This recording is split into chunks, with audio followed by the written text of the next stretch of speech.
How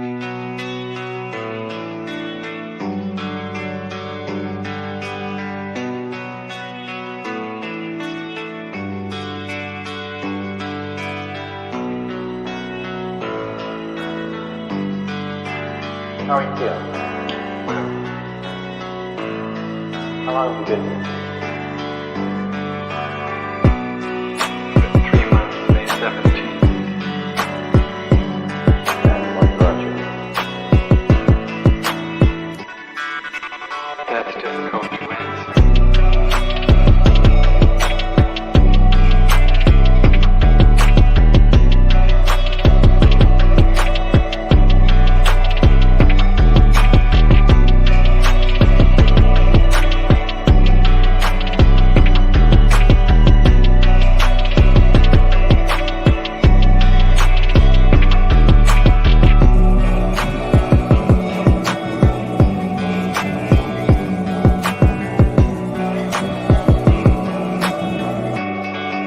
Could you give me some idea?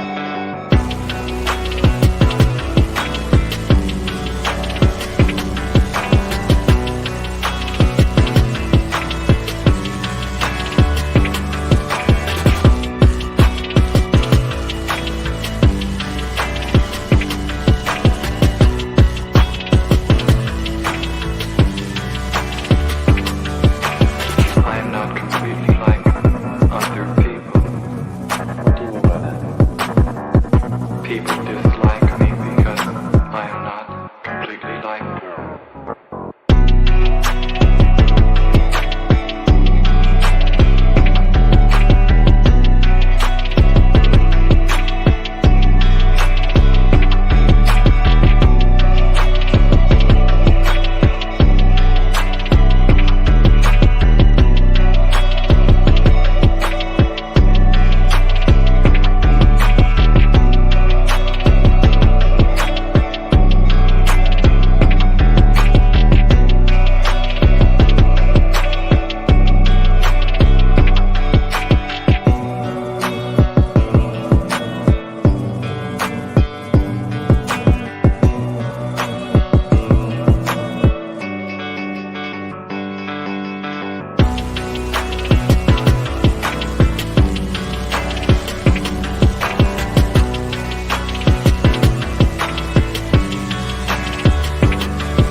I am trying to do with my life something which few people try to do, and this influences my thinking and consequently my action. What is it you're trying to do with your life?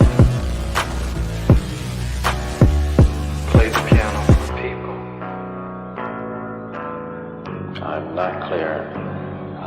How is it that playing the piano for people has eventually resulted in your being here in the hospital?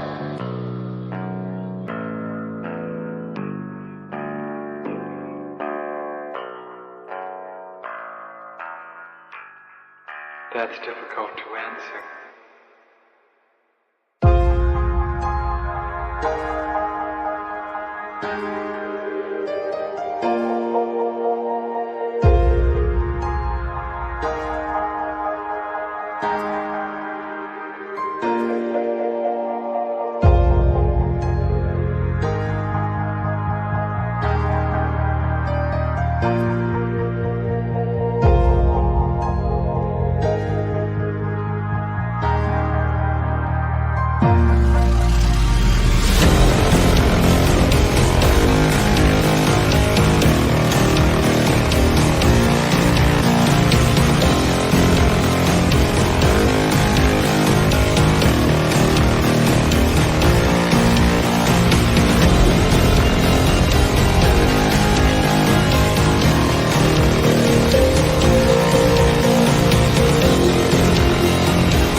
this the end? There's a noise inside my head of crying people facing death. Is this the end? Is this the end?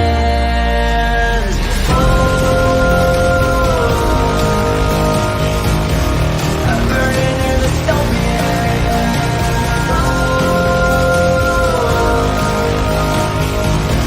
There's no place to hide.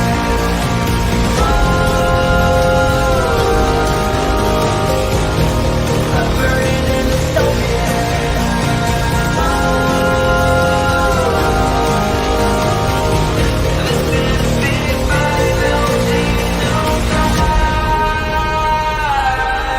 What have we done to the world?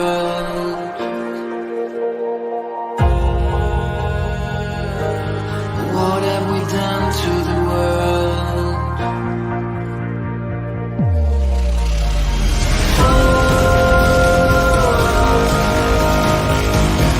I'm burning in the stone.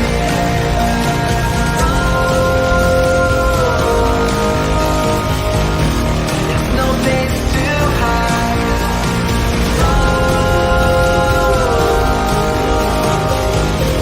I'm burning in the stone. This is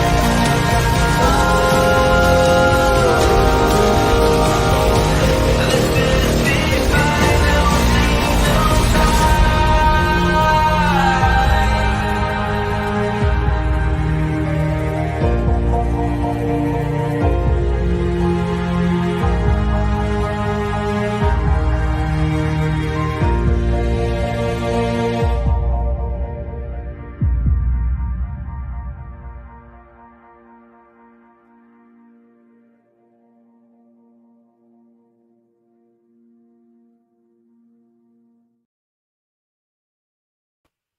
What up, everyone? Happy Wednesday? Is it Wednesday? I'm pretty sure it's Wednesday. It's Wednesday, right? Yeah? Okay, let's go with that. Happy Wednesday, guys. Welcome to The Cult. The Cult is a show that I stream Monday through Friday at 5 p.m. Eastern Time, where we talk about really whatever I feel like talking about. Sometimes I feel like talking about James Lindsay being a retard. Sometimes I feel like talking about socialism.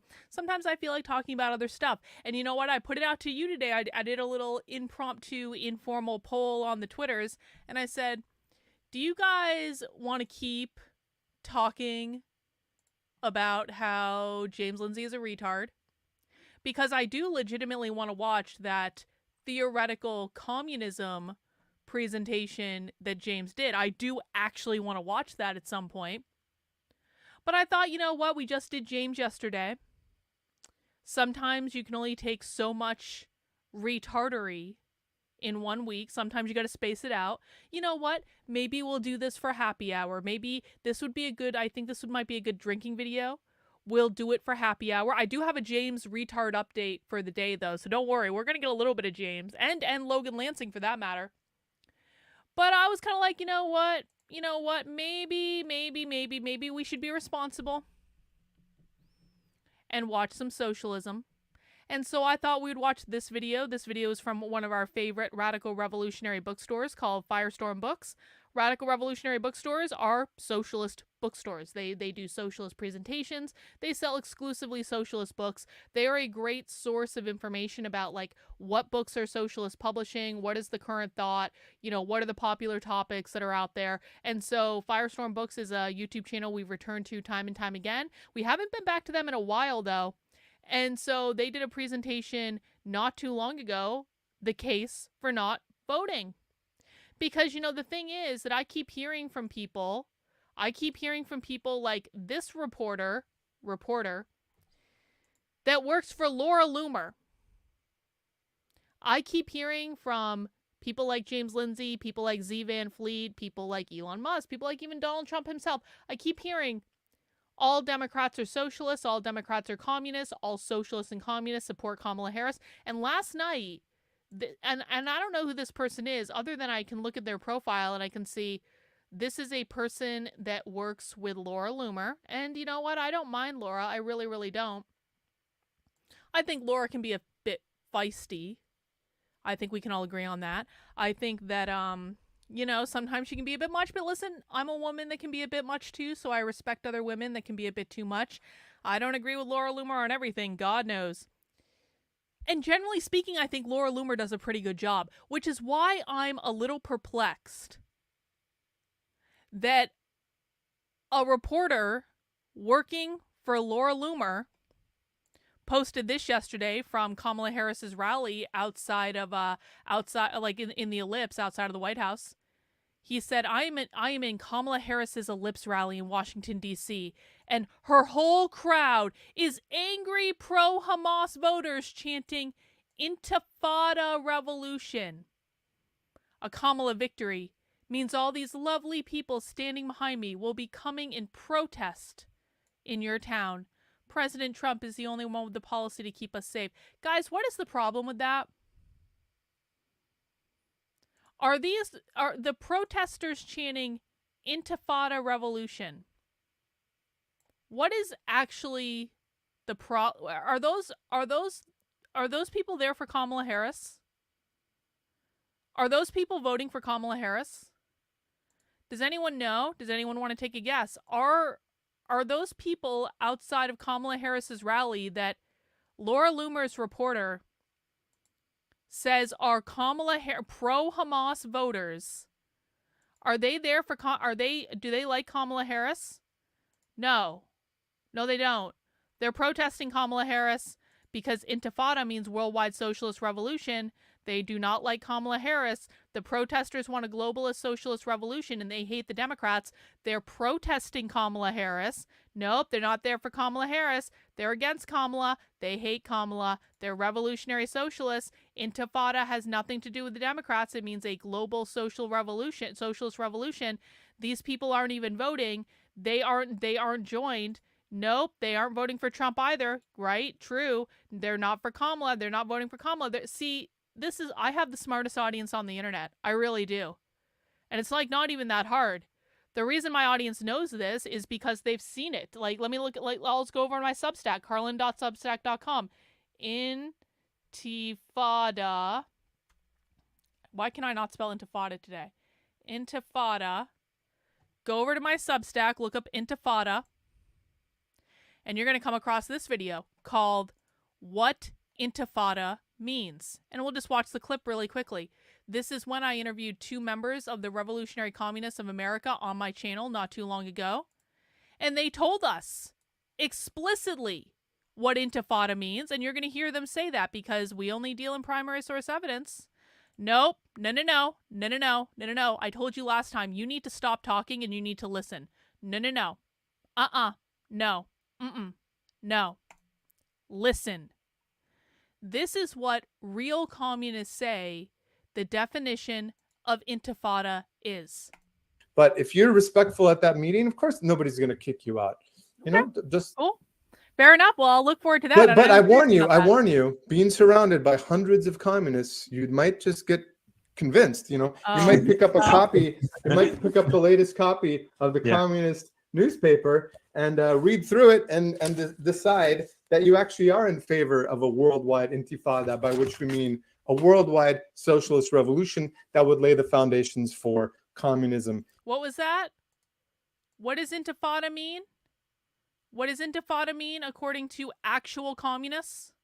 Decide that you actually are in favor of a worldwide intifada, by which we mean a worldwide socialist revolution that would lay the foundations for communism for our kids and our grandkids. So intifada means worldwide socialist revolution that would lay the groundwork for communism. So you're telling me, not that one. Hang on. So you're telling me that when Laura Loomer's crack reporter posted this video last night that now has 3 million views, in which they said, Kamala Harris's whole crowd are pro-Hamas voters chanting Intifada Revolution. You're telling me that had nothing to do with Hamas? You're telling me that had nothing to do with the Jews? Oh my God. Oh my God, you're telling me that had nothing to do with Israel? Oh my God. It's like we knew this months ago, and the right just doesn't pay attention. And listen, I posted that. I said Intifada means worldwide socialist revolution. It has nothing to do with Jew hate. I actually think that he edited this tweet. Did he edit this tweet? Does it say anywhere? I guess not. Doesn't really matter, I guess. And I'll bet all the money in my bank account, the people chanting they're protesting Kamala Harris because the people that do that hate her. Conservative journalist failure again. And then guess what? Guess what? Guess who posted from the protest at the White House yesterday? The Party for Socialism and Liberation. I've been tracking the Party for Socialism and Liberation for over a flipping year. I have the Party for Socialism and Liberation on video from 2022 saying that they are going to stage mass protests that are going to be bigger than the BLM protests in 2020 in order to create a pre-revolutionary crisis. The Party for Socialism and Revolution is currently running a presidential and a vice presidential candidate that have been on a speaking tour all over the country on all sorts of college campuses for well over a year. The Party for Socialism and Liberation was critical in organizing the campus protests. They were the outside agitators on the campus protests. They were at Columbia from day one. They were working in Boston. They were all over the place. They were literally all over the country helping the college protesters. And the Party for Socialism and Liberation were part of that big protest where the socialists put the red line, the red ribbon, literally they staged this massive thing where they had thousands of people form a giant ass circle around the White House, and they were all holding this giant red ribbon, and they said, "This is our red line," and they literally surrounded the White House. That was a couple months ago. Bet you never heard about that. The Party for Socialism and Liberation were part of the protests that were outside the Capitol building when Benjamin Netanyahu was giving his speech in front of Congress. And last night, the Party for Socialism and Liberation posted this video saying, happening now, pro-Palestine protesters outside of Kamala Harris's campaign finale speech at the White House to call for an arms embargo on Israel now, free Palestine. I promise you, these people are not voting for Kamala Harris. They're not voting for Kamala Harris at all. They were protesting Kamala Harris. That is the entire point of it. They're not voting for no one. And I think that that's basically what you're going to see today when we watch this socialist presentation. And by the way, no. Read. I need you to read, Andrew. I am in Kamala Harris's Ellipse rally crowd in D.C., and her whole crowd is angry pro-Hamas voters chanting Intifada revolution. A Kamala victory means all these lovely people standing behind me will be coming to protest in your town. He's calling them her voters. He's saying it's her crowd. And he's completely misdefining the word intifada. So, if you're going to call me out and say I'm getting it wrong, bro, you need to read the fucking tweet. Because it's very, very clear. The reporter is wrong. They don't know what the fuck they're talking about. They have now wrongly informed 3 million people. All right. Well, fair enough. Fair enough. And I appreciate you, Andrew. You've always been a good member of the channel. I appreciate you. I'm not trying to be too hostile or anything. But they were protesting Kamala Harris. That's what they were there to do. And we know that because we've seen tons of presentations in the last several months from socialists saying, we're not doing this lesser of two evilisms. What socialists mean when they say the lesser of two evilisms is they're not voting for Kamala Harris. They're just not. And so we're going to listen just because we are less than a week away from the presidential election. And quite frankly, in my mind, it can't get here soon enough. I am so ready for this to be over. It's not even funny. The pro-Palestine left might actually be the reason Kamala ends up losing this election. No. No. These are radical revolutionary socialists. They were never going to vote for her in the first place. They never vote for Democrats. It never happens. Anyone who tells you that the Democrats are communists, the Democrats are socialists. The real communists and socialists beg to differ and would like a word. The real communists and the real socialists make fun of conservatives for how wrong they are about who the real socialists and communists are. I have them on video doing it. So no. These people were never going to vote for Kamala Harris. It was never going to happen. So are they going to be the reason she ends up losing? No, they were never going to vote in the first place. They don't even believe in the electoral process. So, yeah, I'm so ready for this to be over already. Can we watch Jubilee for Nitwits? Why do you hate me, Trendlin? Trendlin hates me. Trendlin pretends to be my friend. She sends me a whole box of random shit in the mail. She pretends to support me when she sends me super chats. And then she makes me watch stupid things on the internet in return.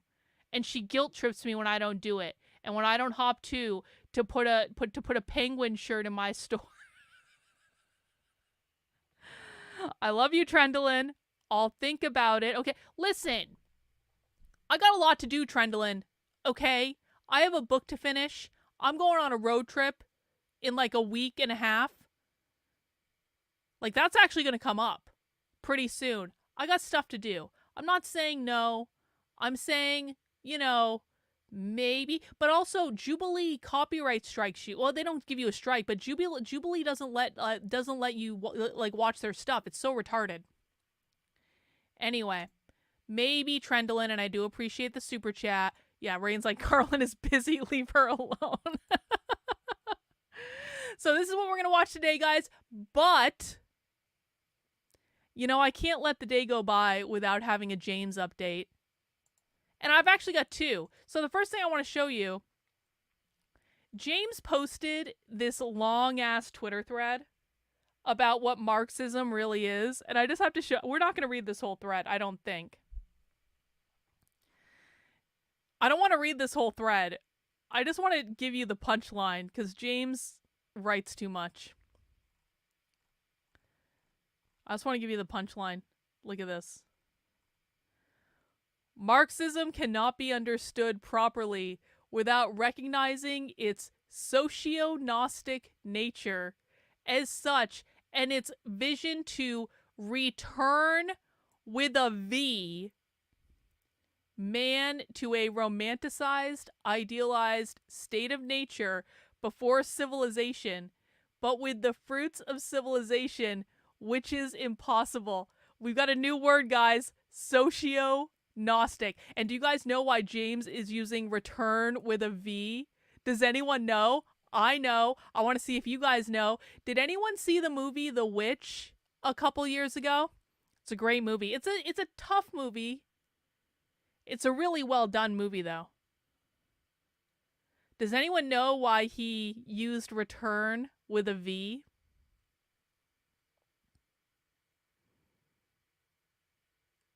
I'm looking in the chat.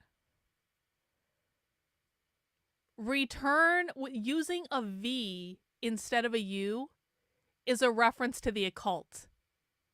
James is causing, yup, the movie The Witch uses the V as well. No, it's a reference to the occult. It's an occult spelling. It's specific, and he's trying to be sneaky about it, but I'm like, I know exactly what's going on. You want to know why? Because I watched The Witch. He's saying that Marxism is the occult. And the goal of Marxism is a socio-gnostic goal to return to man to its idealized state. Yeah, there is also references to Latin. That's true as well. But I have a feeling that James is doing this specifically as a reference to the occult. And then he says, for what it's worth, Gnosticism asks man to remember who he really is, to return, with the V again, to his true nature, which is deified. Hermeticism asks the same thing differently and provides a method for attempting it. Absolutely crucial to understand these ideas, to know what's going on in the world.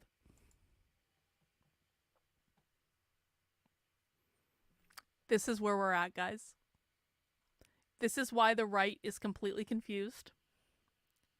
Anytime you guys hear the term socio-gnostic moving forward, Just know where it came from. Just know where it came from. That's where it came from. Hey guys, can everyone please make sure to mount the like button for me? I can see we're having a day where YouTube didn't want to send out notifications on my channel. I can see we're having one of those days. So if everyone can mount the like button for me, that would be pretty great. I would appreciate it. I also want to talk about Logan Lansing, and I posted this last night. Logan made this post that James retweeted that I was just like, I just want to fact check this post with my chat, all right? I just want to fact check it. Because I don't think, it's pretty clear to me that Logan Lansing doesn't actually get it. So let's just go down. We're going to see if we can just do this off the cuff based on what we all know about socialism. He's talking about social emotional learning. Drink every time James says Gnostic. Yep, true, Nick. Thank you. So Logan Lansing, who wrote a book about queering the American child in America, which doesn't say the word capitalism, even though the entire goal of queer is to abolish capitalism, which we know. Logan Lansing posted this yesterday. He said, okay, let's translate this black SEL framework. I want to see if you guys can translate this. When it says black, and this is going to be a pop quiz for the chat. We're going to do our own definitions of each of these, and I'm going to see how much you guys have learned. Logan says black self-concept means assuming a quote-unquote politically black identity as defined by intersectional selves analysis, CRT. Based on what you guys know from watching socialism, I'm going to be vague. I'm going to see what answers come up. What do you think having a black self-concept means? Logan says assuming a politically black identity as defined by an intersectional selves analysis, CRT. What do you guys think having a black self-concept means in this case? Just giving a second for the answers to come in the chat. Bot says it means identifying as a socialist or as a proletarian. Okay, what are some other answers?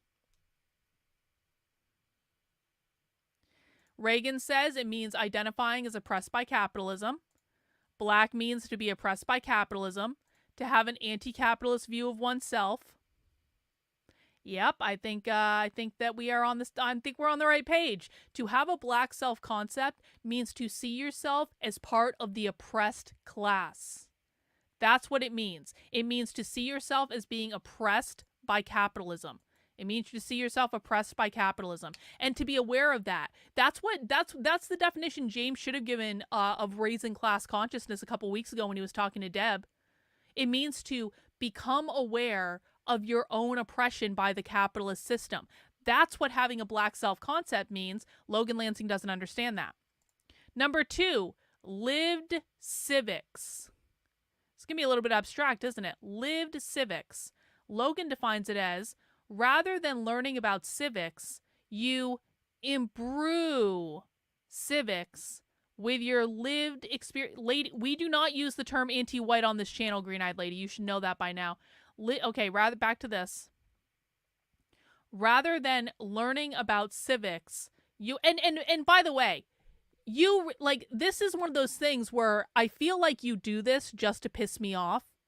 You should damn well fucking know this has nothing to do with skin color. This is part of why I banned this term on my channel. Has nothing to do with skin color at all. You've been around long enough to know this, and I'm getting really sick and tired of you pretending that you don't know this. All right, back to this. Lived civics. Rather than learning about civics, you imbrue civics with your lived experience to determine how civics looks different for you as an insert intersectional analysis. All right, guys, pop quiz. What do you think lived civics means? This might be the one he got closest to correct, by the way. What do you think lived civics means? Does anyone have any idea?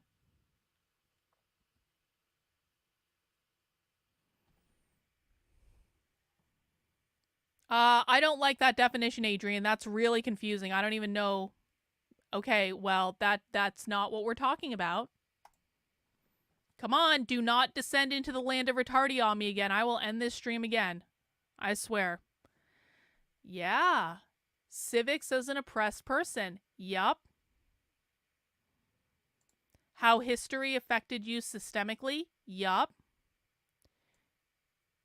Your life experience in regards to laws. Yeah, I think that's going on the right path, Suzanne.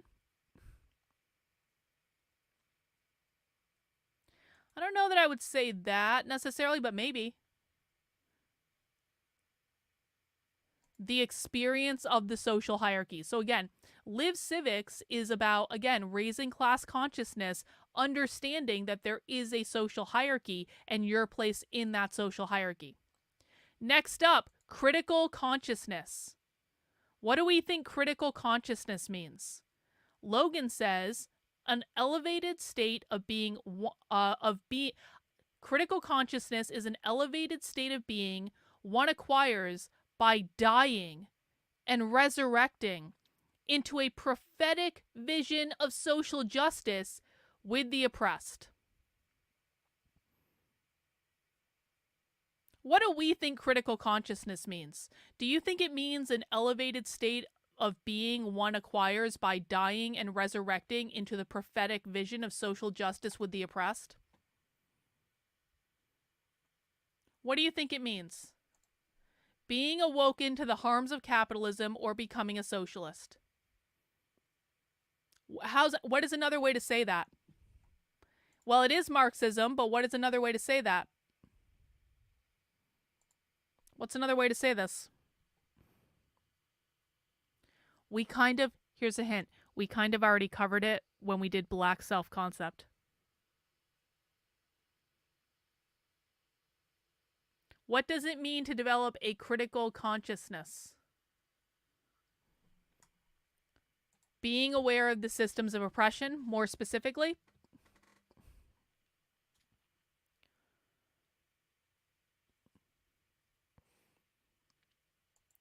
Critical consciousness is being aware of capitalism and oppression. Yup. Realizing how capitalism has exploited you. Yup.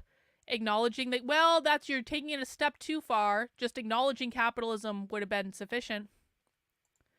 Being aware of how capitalism oppresses. Yup. Being aware of your own oppression. Yup. Because this is Black SEL. So, of course, everyone's oppressed under Black SEL. Let's move on. Civic engagement.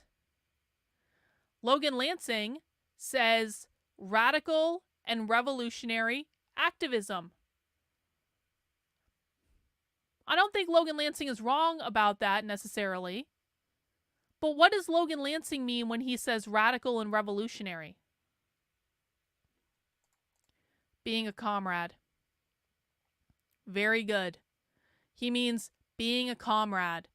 He means being a socialist. He means being a communist. That's what it means. I don't know why he can't say this. He literally wrote a book on this.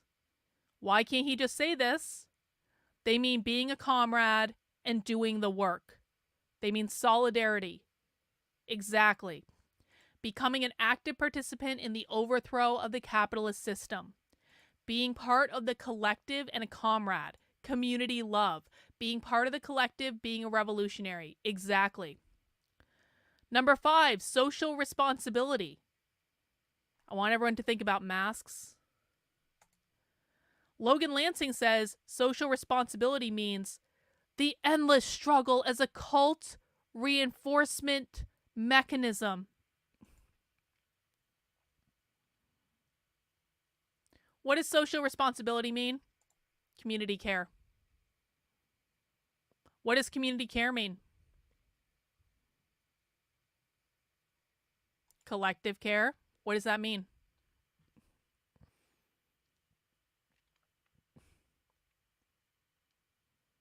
I want everyone to notice I'm not doing this. My chat is doing this. It means you're responsible for the community. What is that? But give me a little bit more. Yes, it does. We need to all look out for each other because none of us is free until everyone is free. Help the community care to love all in the community. It has to do with universal health care. Yup. Being responsible for each other. Yup. Each person is responsible for the health of everyone. Putting the community over the individual. Collective and community care, healthcare for all, equity, not being an individual. It means you must wear your mask. Because when you wear your mask, you're being part of you're taking care of the community. You're not just taking care of yourself, you're taking care of the community in terms of paying for and providing care, universal health care, communal child care, etc., etc., etc. Then your needs and the community needs are the one in the same, because if one is oppressed, all are oppressed. Exactly. And lastly, inclusion. Which Logan abbreviated. It says inclusion of community stakeholders. Logan says inclusion really means exclusion, endless external and internal struggle, eliminating anyone you can't control. What do they actually mean when they say inclusion of community stakeholders? It's one word. It begins with a D. What do they actually mean when they say inclusion of community stakeholders? It means a socialist democracy. Because socialists define democracy as socialism. Socialists don't believe that democracy exists. They believe that democracy will only exist when we have socialism. It means equity. It means eliminating all hierarchies. Really good, Reagan. Yup, democracy. Like when Zappos went socialist. Well, yeah, pretty much. The collective group, the comrades. Yup.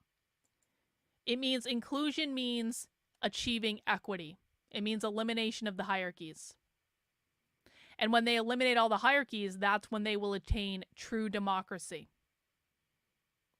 Does everyone understand this? Does anyone have any questions with what we just talked about?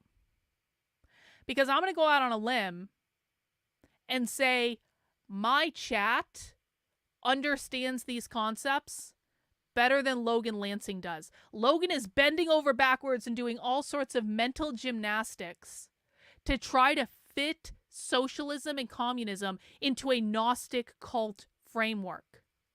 It's really not that difficult. It's really not.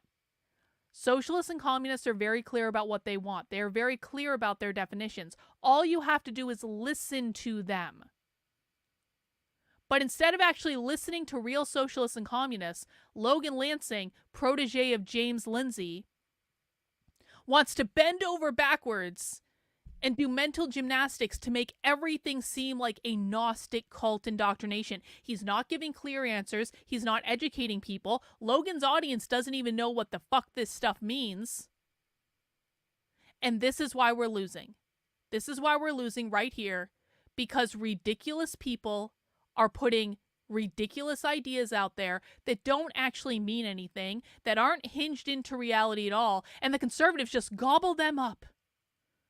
Because it's what they want to hear, and it makes them feel like they're in a battle of good versus evil. We are in a battle of good versus evil. But this is not a battle of Gnosticism. This is not a battle of some, heretical cult. This is very clear and very precise. And when you listen to the real far left, you learn it really quickly. And guys, we're going to get into listening to the real far left. I just want to remind everyone that if you want to understand the real far left better than anyone else on the internet, not only should you be coming to my daily streams Monday through Friday at 5 p.m. Eastern Time. We do Socialism Saturdays at 6 p.m. on Saturdays, where we watch Real Radical Revolutionary Socialists. We're also going to be watching Real Radical Revolutionary Socialists today, so we're doing a little midweek socialism. But if you would like to support the work I'm doing and get access to all of the almost all free resources that I put out on the internet, head over to my Substack. That is Carlin, KARLYN.substack.com. You can find things like my Woke 101 series, where I'm breaking down all of these concepts that we just explained. There's a ton of articles in the Woke 101 series. You can find my How to Speak Socialist presentation, which is, if you just go to How to Speak Socialist at the top, it's a 4-hour on-demand masterclass that is going to walk you through all the basics that you need to understand when you first start interacting with the real socialist left, not the bullshit that conservative influencers and James Lindsay and Logan Lansing and Turning Point USA and Moms for Liberty, not the bullshit that they're trying to sell you. These organizations are confusing a lot of people. These irresponsible influencers and pundits are confusing a lot of people. And so if you guys have wound up here, if you're new to my content and you don't understand the exercise we just went through to decode that social media post, that's not your fault. That's the fault of the people who are being completely irresponsible with this information and who are not doing what's required to actually teach people what's going on. In my trainings, in my exercises, I only use real clips from real radical revolutionary socialists, so you never have to take my word for it. I never go, pinky swear, trust me, bro. I show you what they're saying. I help you understand it, and that way you learn their language and you can learn to pick up on this stuff when you find it in the wild. And that is available for free on my Substack. Again, that is Carlyn, KARLYN.substack.com. Another way you can support the work I'm doing is by heading over to the Unwoke Art store. That is unwokeart.com. You can find the link in the description below. And we've only got 2 days left, guys. Tomorrow is Halloween. And on November 1st, these designs are leaving the store. So these are my special limited edition Halloween anti-communist designs. We've got Marxism is Coming for Your Soul. We've got collectivism. We've got Everyone is Equal Until They're Not. And we've got the bestseller of all Halloween, the Marxist Utopia of the Dead. They're available on t-shirts. They have different colors too if you want to go in and look at them. There's sweatshirts, there are pint glasses, there's mugs, there's stickers, and all of these items are only going to be available in the store for another day or so. They're leaving on November 1st. So get your orders in now, because you're not going to be able to get them after that. The way you break this down into precise points using primary source evidence is why I love your videos and your Substack. Thank you. Thank you, Tolkien fan. Guys, if you want to support the work I'm doing, please feel free to send me in a super chat. Let me just I'll get the super chat counter on the screen. We'll do a super chat goal today because we are actually doing productive content today. So if you want to support the work I'm doing, you can do so by sending me in a super chat. You can do so by ordering some merch in the store. You can do so by signing up on my Substack for a membership. $8 a month, $80 a year. You guys keep me in business. I cannot do this without you because I'm completely independently grassroots funded, and that's the way I like it, because my only job is to tell you the truth, show you the receipts, and that's what we're going to get into right now. We are going to be watching this presentation. And this is from, again, a Radical Revolutionary Socialist bookstore. And if everyone, again, could please make sure you mount the like button for me. Again, this is a day where YouTube has not sent out notifications. I can very clearly tell that. Whatever, I can't control who shows up and who doesn't, I guess. So we're going to be watching this presentation from Firestorm Books. This was about 2 months ago.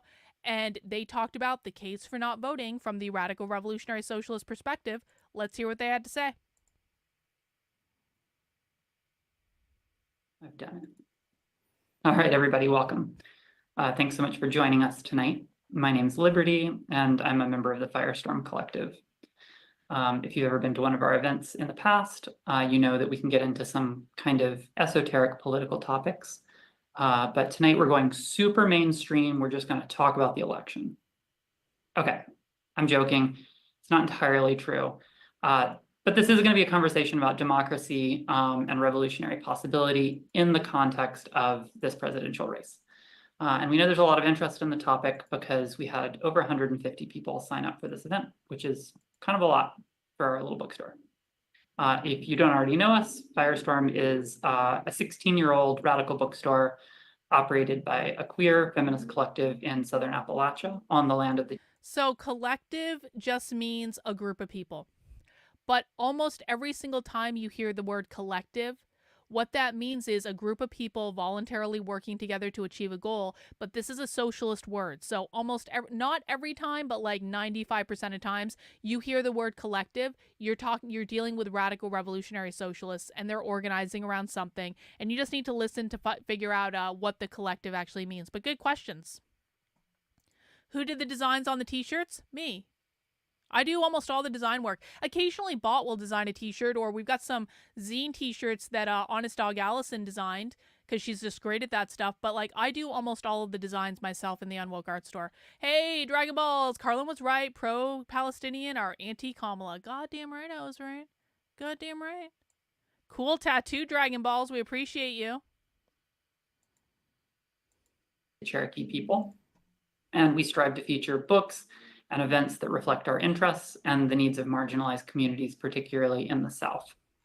We're also continuing to book virtual events, both because we love reaching people at a distance and because we know virtual events expand the accessibility of our programming.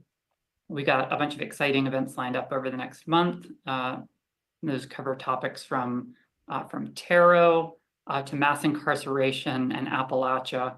So if you're interested in eclectic conversations, definitely keep up with us. You can see future events that we post on our social media account, and I'll drop a link to our newsletter in the chat as well if you would like to get that. So tonight we are using Zoom webinar, which has a Q&A tool. Feel free at any point throughout the event, if you are joining us on Zoom, to use that Q&A to submit questions that you'd be interested in having addressed. We probably won't get to every question, but we're going to do our best to get into as many interesting topics as possible tonight. And there's a lot.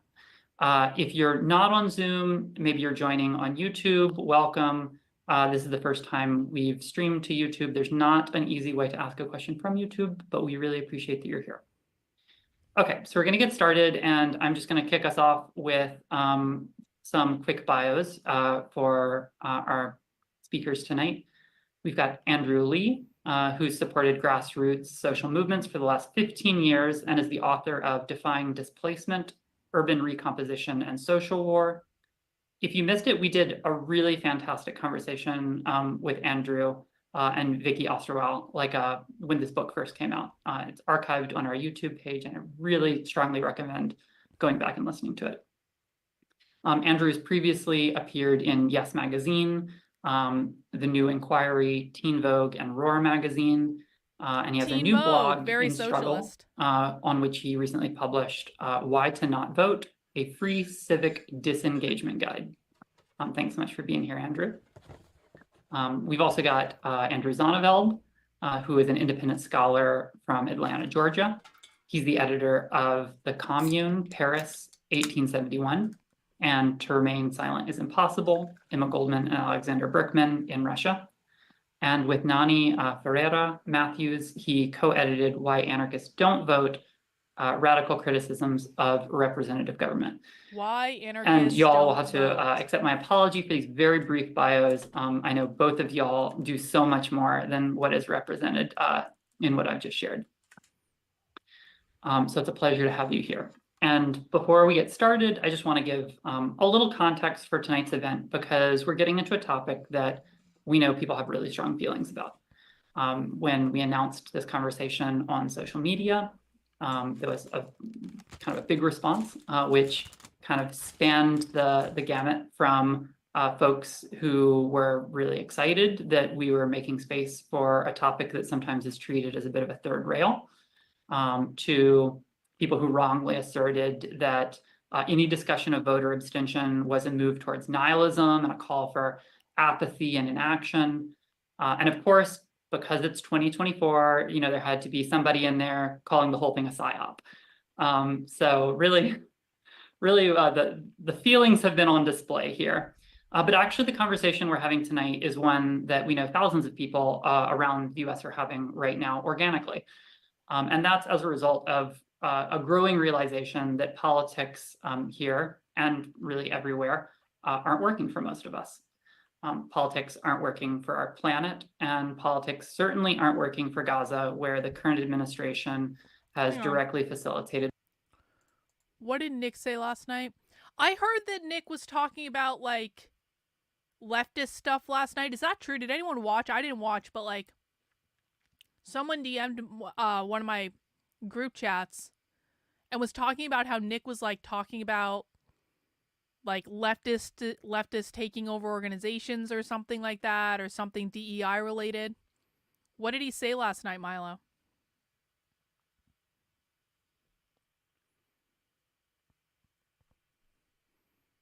Did anyone else watch? Let me know.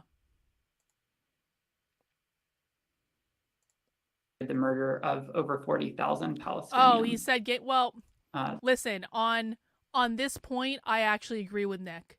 Game of Thrones is far superior to Lord of the Rings.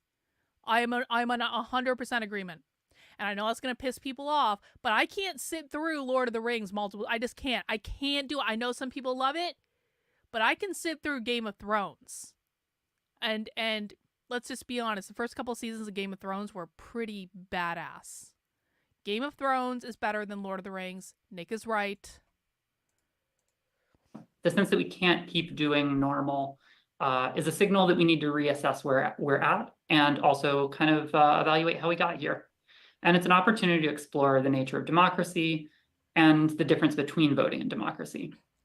So while the anarchist approach to this topic ranges from satirical to scholarly, and I think we'll probably have a bit of all of that tonight, the event is an invitation towards a deeper analysis and commitment to action. So I want to go ahead and pass off to Andrew Lee, who's going to start us and share a little bit, kind of starting from the piece that was recently written. Thanks so much for being here, Andrew. Thank you for having me. So Liberty mentioned this is a topic people have really strong feelings about. And those strong feelings were what I wanted to investigate in the piece that I wrote on my Substack in Struggle entitled Why to Not Vote. Because I get a very strong, visceral, negative reaction from a lot of people when I say that I voluntarily do not vote. And this would make sense for like patriotic, law and order, flag waving types to be offended that I don't participate in the American political system, particularly as a person of color who wasn't born in the US. But I don't have that many right-wing nationalist ideologues in my close social circles. It's people on the left who are my friends and acquaintances and comrades who become indignant when I say that I choose not to vote.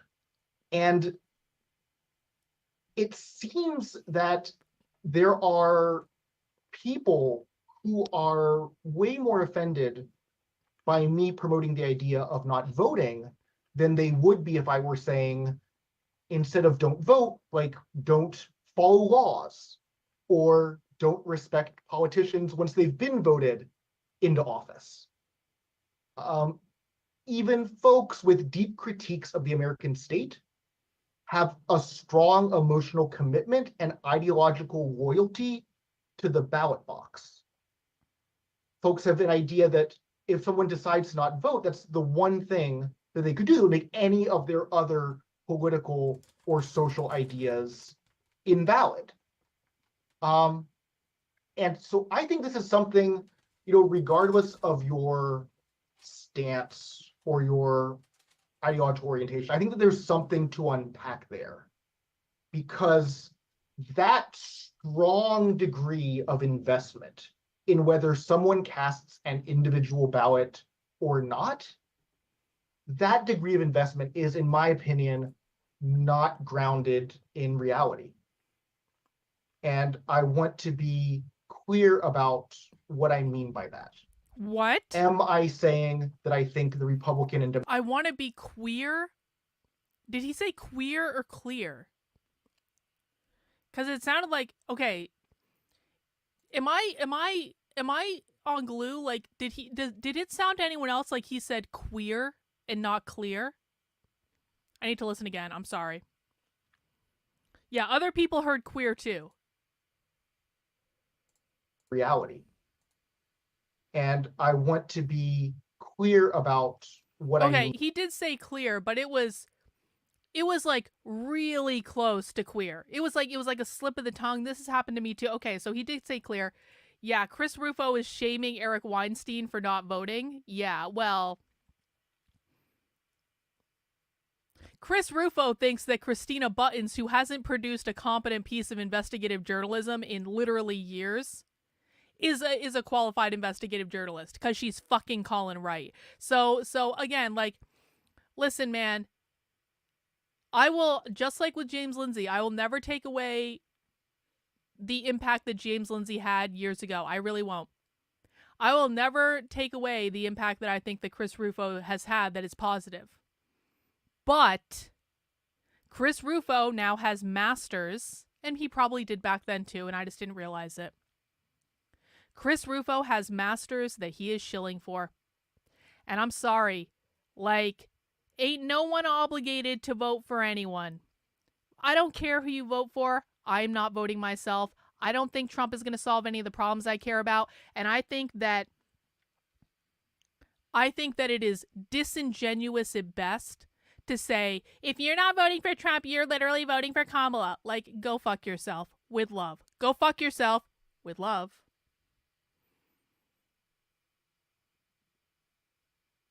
But Donald Trump has given me no reason to vote for him. The biggest reason that Donald Trump gave me to vote for him was getting shot in the ear and getting up and going, fight, fight, fight. That was badass. That was awesome.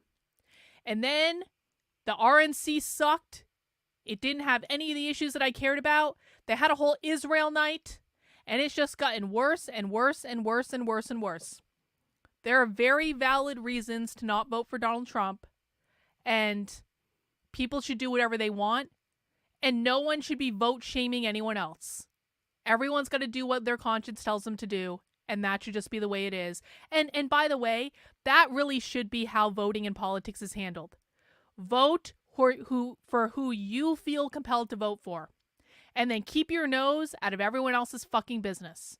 Make your case, and then if it doesn't go your way, say, you know what? We all get a vote. We can choose whatever reason we want to vote for anyone else. It is not my fucking business who you vote for.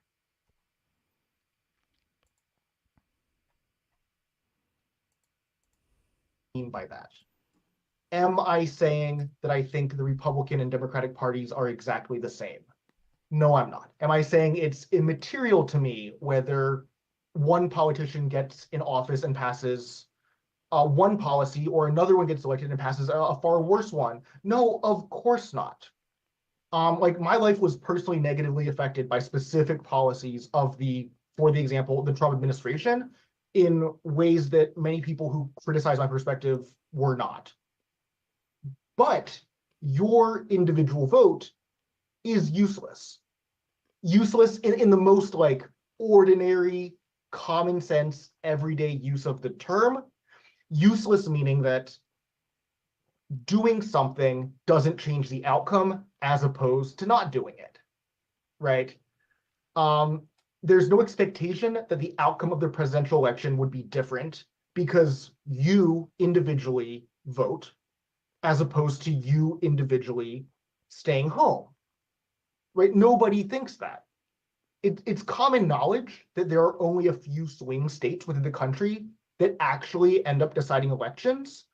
But, even for folks who live in those swing states, like I do, if I were to go to vote with like a strong belief that my individual vote would determine the next president, that would be a delusional belief, right? There's no reason to think that.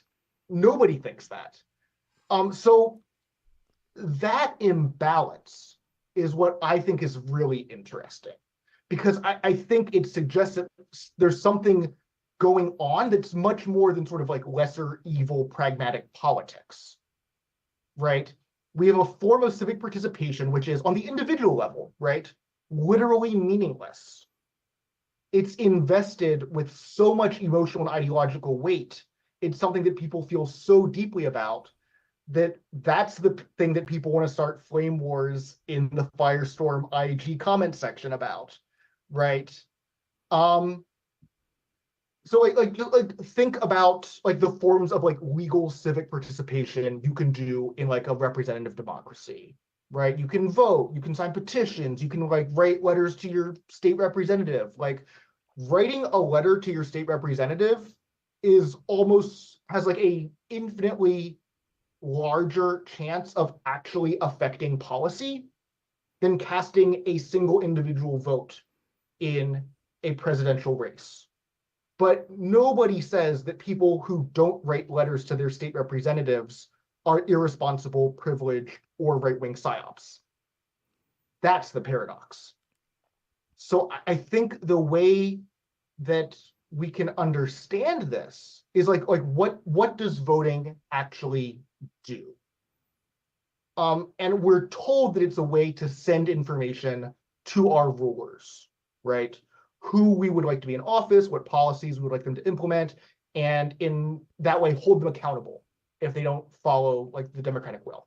An individual vote in a two-party system is like a terrible way of sharing information, right? That's why politicians have like focus groups and like marketing campaigns. And there's like polling departments and like sociology, right? They get very little information from the votes. It's not particularly great at accountability, especially because like we know that there are so many powerful positions in our society, and even in the government, like career civil service jobs are not elected. They keep running between administrations. So if voting isn't great at sharing information and it's not great at accountability, what does voting produce? It produces legitimacy, right? It produces legitimacy for the next administration. The contest of the presidential vote says who is going to be the next legitimate president, who will get to be the legitimate commander-in-chief of a military with foreign bases in a numerical majority of countries around the world, who will get to be the legitimate head honcho of the Federal Bureau of Prisons and the CIA and the FBI and militarized borders and the bipartisan consensus on the Holocaust in Palestine. All of those are code word for capitalism, by the way. Dr. K, do you think the popular vote of the Electoral College should be the best way? Oh, Electoral College. 100% Electoral College. Because the popular vote is what socialists want. The popular vote means that we are no longer a republic. The popular vote means that socialists win. Like, the Electoral College is the way to basically make sure that everyone has representation. The Electoral College is the way that you don't get the tyranny of the majority. And so no, I'm not in favor of doing away with the Electoral College at all in any way, because it would mean the left would win in perpetuity. It would mean mob rule.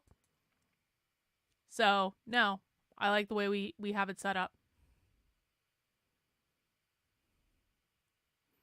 A bunch of ballots got burned up here in Washington, supposedly with flyers that said Free Gaza. I'm sure we're all shocked and amazed at that situation. I'm sure we're all shocked and amazed by people who don't believe in voting literally burning up ballot boxes in one of the most socialist cities in the United States. Who will be the legitimate person to sit in that role? And I think the principle answered is nobody. Nobody is the legitimate inheritor of that role, because that role is monstrous. And whoever fills it is our enemy. And the system that implores us to participate in legitimating that role in any sense is our enemy as well. I don't think you can. What he just said is voting legitimizes the capitalist government that is our enemy. Does everyone understand that?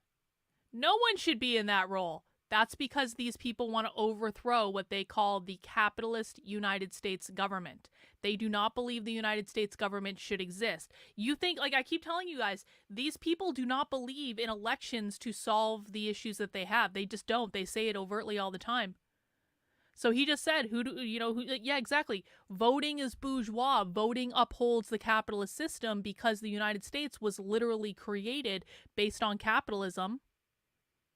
The Constitution is a capitalist document. The government is a capitalist document.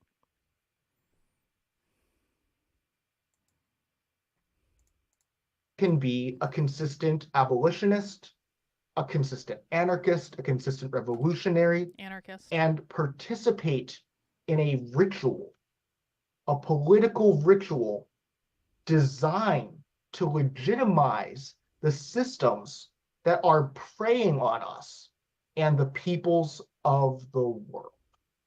I think we need to draw a line in the sand. And people have very strong negative reactions because it's like, oh, do you want to give the election to Trump? Do you want to They have the same do you problems not we care do. what policies happen? And again, my individual vote will not decide the presidential election. The like 45 individual votes of the people in this a Zoom call will not decide the presidential election. Given that it will not make the thing happen that people are so afraid of, why is there such a visceral, strong, immediate reaction to the idea of someone not participating in the electoral system? I think we have been socialized by American institutions to fetishize the franchise as a way of legitimizing state power. The state has always been monstrous. For the people who uphold the sanctity of the electoral system, like, maybe not now with like the election deniers and everything, but like when was it Not good? those fascists. To Reagan terms in the 80s, was it good then? Before the civil rights movement, where there was effectively no franchise for millions upon millions of people of color, was it good then? Was it good before women could vote? Was it good when it was only white property owning males? When was it so good for democracy? When was it so good for Democracy people? means And socialism. if the franchise is so important, after having it nominally for over 2 centuries, why are things the way they are? It is not something for us. It is not something we have won. It is a way that the state legitimizes itself, and especially now, as the United States is not supporting, not funding, conducting, planning, engineering a genocide. If now is not the time that you can skip one presidential election, as may I remind you, half of eligible Americans do anyway, there is nothing that will get you to disinvest from the system. And there are no amount of corpses that will dissuade you from participating in this ritual. Yeah.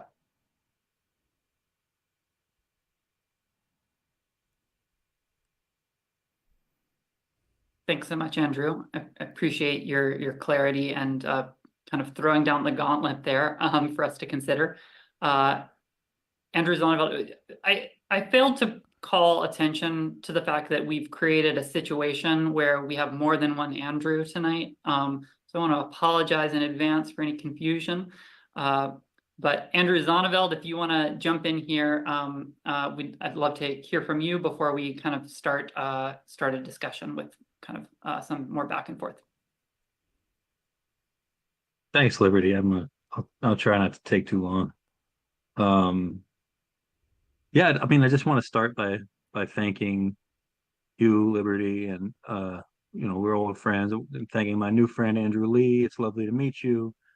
Thanking also everyone who registered for this event, and most especially everyone at the fabulous Firestorm Book Co-op for inviting me to participate. I think, Liberty, you can correct me if I'm wrong, but I think it's somewhere around 15 years Firestorm. Yes. So Funny Mice Pac-Man says, would that mean voting is consenting to capitalism? Exactly. That's exactly right. So again, like, the left believes that the United States government is a capitalist bourgeois government. They believe the Constitution is a capitalist bourgeois document, and they believe that, generally speaking, they don't believe that elections and participating in the electoral process is going to solve their problems anyway. This is the debate on the left between reformism versus revolutionaries. This is why a lot of people on the left do not like the Democratic Socialists of America, because they believe the Democratic Socialists of America are reformists who are still trying to participate in the electoral process, whereas who we're watching right now and who is really driving the agenda on the far left are the revolutionaries, the people who want to overthrow the government, overthrow the Constitution, overthrow the electoral process. These people believe that true democracy only exists when, basically, like, in a socialist environment. They do not believe we have true democracy right now, and they're actually right about that. But like, their version of democracy is eliminate everything we have now and go directly to socialism. Has been, in my opinion, one of the most powerful and exciting examples of an anarchist institution with its roots firmly in its community and branches that reach beyond what any of us nerds in the anarchist book scene have ever thought possible. So no, that's not what I said. That's not what I said. The Democratic Socialists of America are reformists. Anyone who still believes in engaging in the political process as a means of change are reformists. There are socialists out there who are not reformists. They're revolutionaries. The Boston Revolutionary Socialists, the Seattle Revolutionary Socialists. So it's not true to say that all socialists are reformers and all revolutionaries are communists. It doesn't depend on whether they label themselves socialists and communists, because the left uses the terms socialist, communist, and Marxist interchangeably. I've heard them use it in the same sentence. I've heard them say, we as socialist, communist, Marxists. They use those terms pretty interchangeably. There is a little bit of nuance between them, but they use them interchangeably. The difference between reformists and revolutionaries are people who want to maintain the current system and people who want to overthrow the system. While Hassan Piker isn't a real socialist. Guys, YouTubers pretending to be socialists are almost never actual socialists. I really thank you for that work, and I encourage everybody who can to, if you're in the neighborhood of Asheville, North Carolina, visit Firestorm, buy some books, support their mission. They do a lot of good in their community, and they have a lot to be proud of. But like all of us, we all need a little help and support from time to time. So, show them some love. Thank you. And like Liberty and Andrew have already mentioned, I want to also make mention that it's quite likely that many of us are here tonight because the ongoing genocide in Gaza has moved us to rethink our relationship to U.S. politics. And if you feel that way, you are in the right place. Whether it's Israel, Britain, or the United States, or many other nation states around the world have visited so many horrors upon Palestinian people over time. But the current genocide is probably the most horrific of these yet. So even if by the end of the night we're still disagreeing on certain points here, I want to remind us all, and myself included, to move forward with Gaza in our minds and in our hearts. I know that this event is not a book talk, but I'm pretty sure the reason I was invited here was because a few years ago I co-edited a little book with my dear friend Nani Ferreira Matthews, who couldn't be here. That book was called Why Anarchists Don't Vote, Radical Criticisms of Representative Government. It's kind of a small, straightforward collection of some classical anarchist writings on the subject of electoralism. We put the book together because we wanted a resource to offer people in times such as now to kind of help explain the basic historical anarchist position on elections to readers who are maybe new or unfamiliar with anarchism. And we wanted a way to show people in moments like this, when everything seems so horribly bleak, and when you really can't bring yourself to believe that a literal genocide could ever be considered a lesser evil. We want people to know, if you feel that way, you're not alone, and you're not crazy. And in fact, there are people throughout the history of the last 150 or so years who've been very much involved, and in some cases have risked their lives in the struggle for human freedom. They've been wrestling with these same questions too for over a century now, maybe getting close to 2 centuries. And so you're in good company, and you're in the right place. Most of the essays in this little volume, like I said, are about 100 or so years old at this point. But when you read them, you really get the sense that that they're still really relevant. some of the authors include some famous anarchists you might have heard of, like Emma Goldman, Lucy Parsons, Peter Kropotkin up there looking like Santa Claus. And the also you have a, a lesser studied anarchist figure, Kotoku Shisui, who's actually got probably one of the better pieces in the book.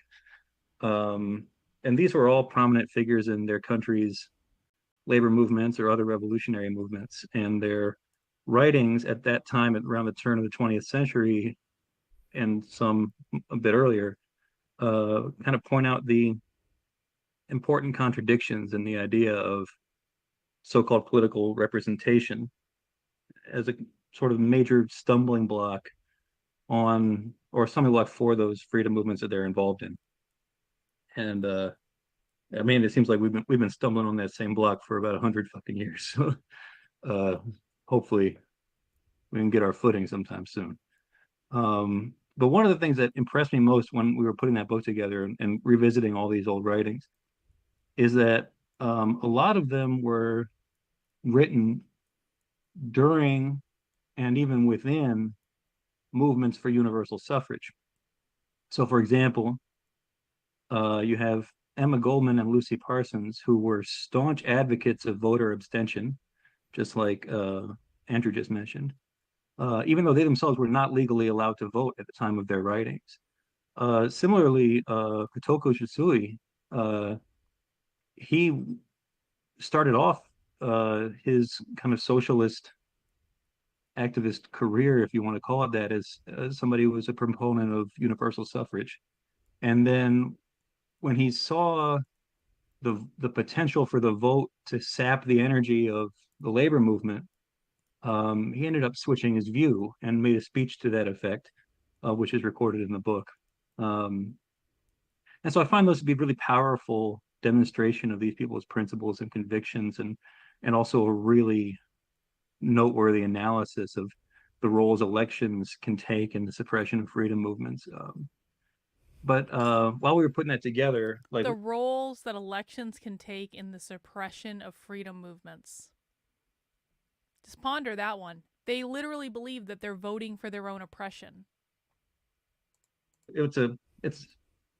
it's a book on anarchism, and but it's very much informed by a variety of other revolutionary political philosophers and associated histories that Nani and I kind of drew our analysis from.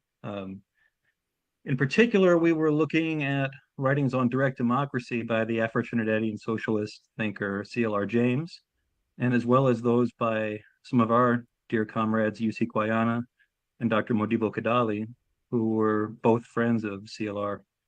Both of them are still alive today. UC is going to be 100 years old in April. He's got nearly a century of directly democratic tradition into him, so we're happy he's still here. All three of these guys have been major contributors to anti-capitalist, anti-colonialist, and Pan-African movements in the 20th century. And the fundamental framework for their decades upon decades of organizing has been the idea of direct democracy, defined broadly as ordinary people governing themselves without hierarchy and on their own authority. You probably already know, many probably already know, the term democracy is derived from the Greek demos kratos, meaning the people govern or the people rule. And when the people, in the interpretation of our comrades, means ordinary people, means the working class, means ordinary working class people should be governed. That's a perfect clip to demonstrate that when socialists say democracy, they actually mean socialism. Democracy it means the rule of the ordinary people. It means the dictatorship. He's saying that democracy means the dictatorship of the proletariat. That is a beautiful fucking clip. Hang on, I need to clip that. No. Why is my clipping tool not working? No, don't do this to me, clipping tool. Don't do this. Don't do this. Okay, it's back. Hang on.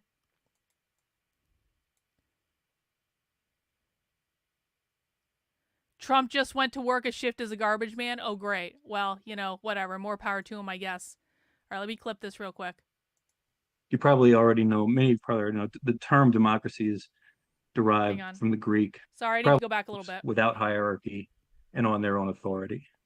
You probably already know, many probably already know, the term democracy is derived from the Greek demos kratos, meaning the people govern or the people rule.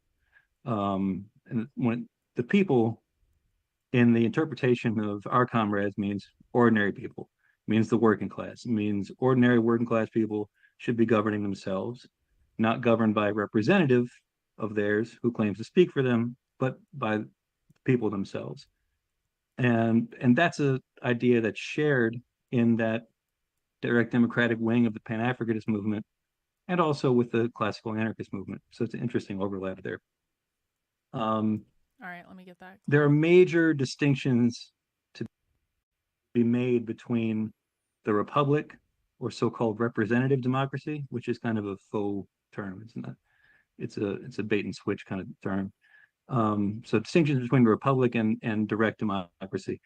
And in fact, CLR James pointed out that all states are essentially some form of so-called representative government, but that they justify their oppressive authority through different means. This gets back to what Andrew Lee was just saying, that the vote is a means of legitimating.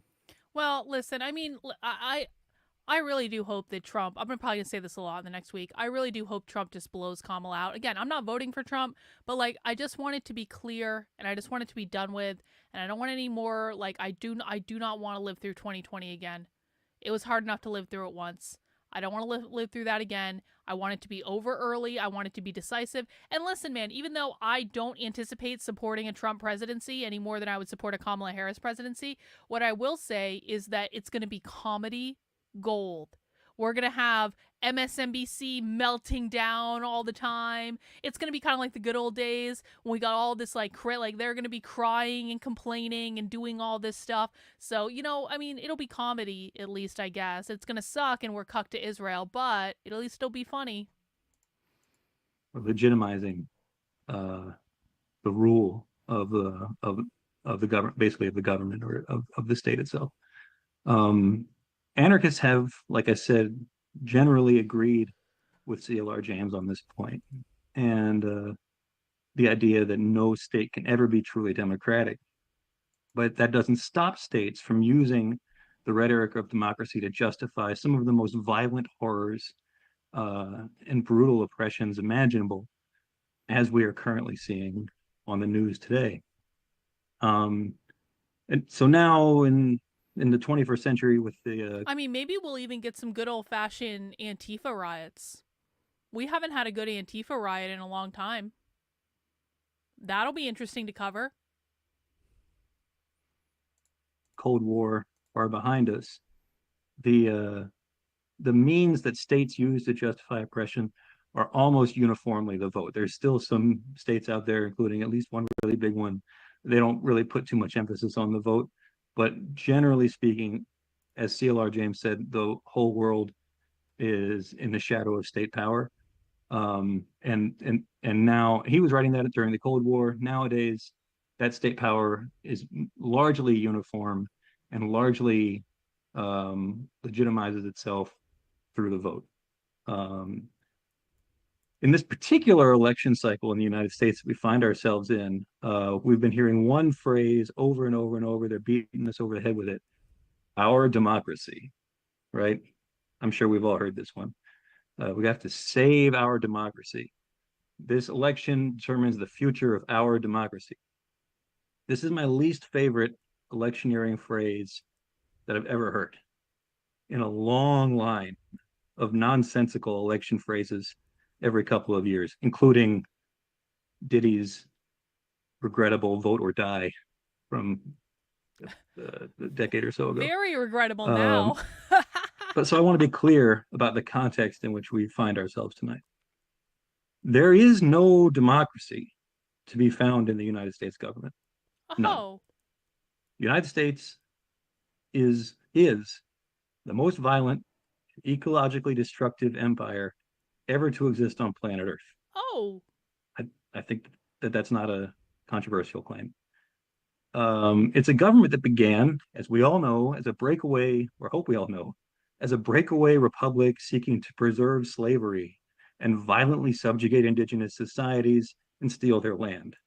that's why the United States was founded on capitalism, according to the left. The United States was founded on slavery and on subjugating indigenous cultures in order to steal their land. That's two different words that both mean capitalism. Slavery is a reference to capitalism because slavery is private property ownership, private property ownership of people. Private property is the definition of capitalism. Stealing indigenous land is called colonization, or colonialism, or sometimes imperialism, but usually it's colonization or colonialism, and that means stealing the land of the indigenous and privatizing it under the oppressive force of capitalism.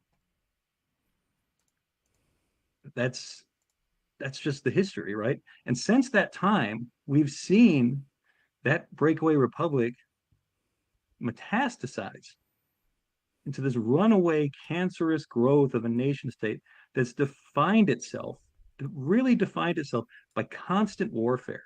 And where even at home, right, amongst so-called citizens, we have had to organize and fight like hell for any small scrap of social freedom we can get, whether that's the weekend, the 8-hour day, or suffrage itself, or an end to Jim Crow segregation.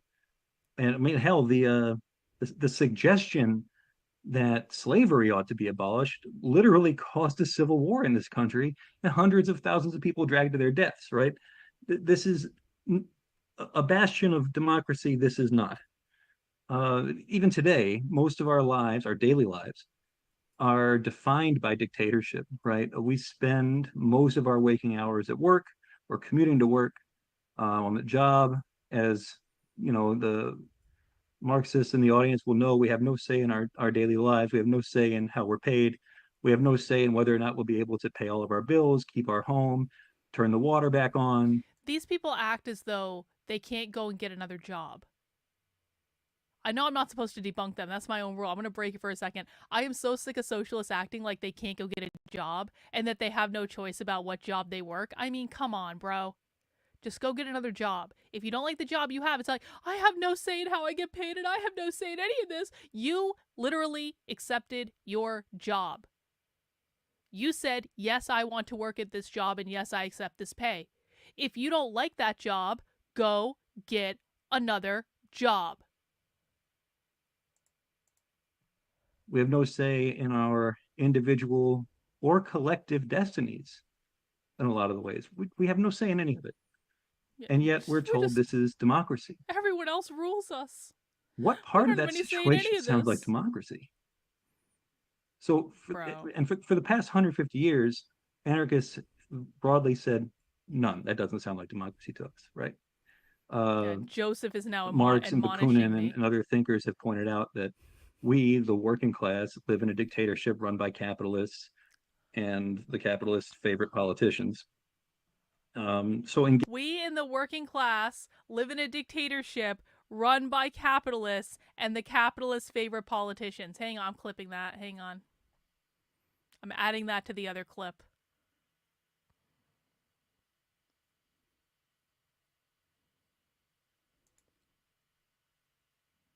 Thinkers have pointed out that we, the working class, live in a dictatorship run by capitalists and the capitalists' favorite politicians. So engaging in a political arena on those terms is, in the opinion of most anarchists, I believe, and in my opinion as well, is a losing proposition for any freedom movement. And so for reasons both moral and practical, anarchists throughout the past century or more have widely advocated voter abstention. As Andrew Lee pointed out, not everybody, right? Some people don't advocate voter abstention and call themselves anarchists, and we can engage and have those conversations. But that's the general perspective that Nani and I brought to this book. And if you want one, you should buy it from Firestorm. They got them online. Anyway, I'm really grateful to be here with you all tonight, and I'm looking forward to the conversation. And thanks again for your time. Thank you. Yeah, great framing, opening remarks. I want to encourage anyone who's here in the Zoom with us to feel free to put questions in the Q&A. And I'm going to kind of kick us off with a few prompts here that I'm hoping y'all can give thoughts on. So, I think for those of us old enough to remember, in the late 90s and early aughts, the sort of broad consensus on the left was that the two major political parties in the United States were virtually indistinguishable. This was kind of the political context that I came up in.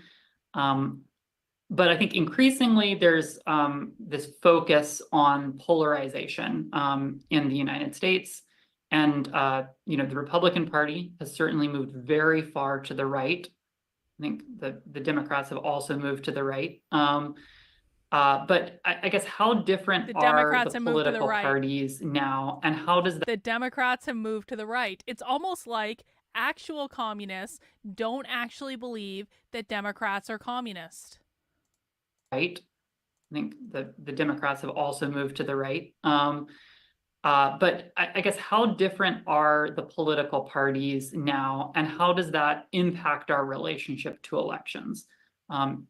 Andrew Lee, you talked about, kind of acknowledgement that who is in power has some relevancy to our daily lives, right? Clearly there are policy differences. What's the kind of, where does the rubber hit the road in terms of kind of evaluating these similarities and differences in terms of how we approach elections? Yeah, I think that, we've certainly seen polarization in the two-party system in the last decade in the United States. But I think that, beyond the rhetoric and beyond significant differences on some issues, we need to have a realistic view of the powers of the American presidency, which in many ways are rather limited.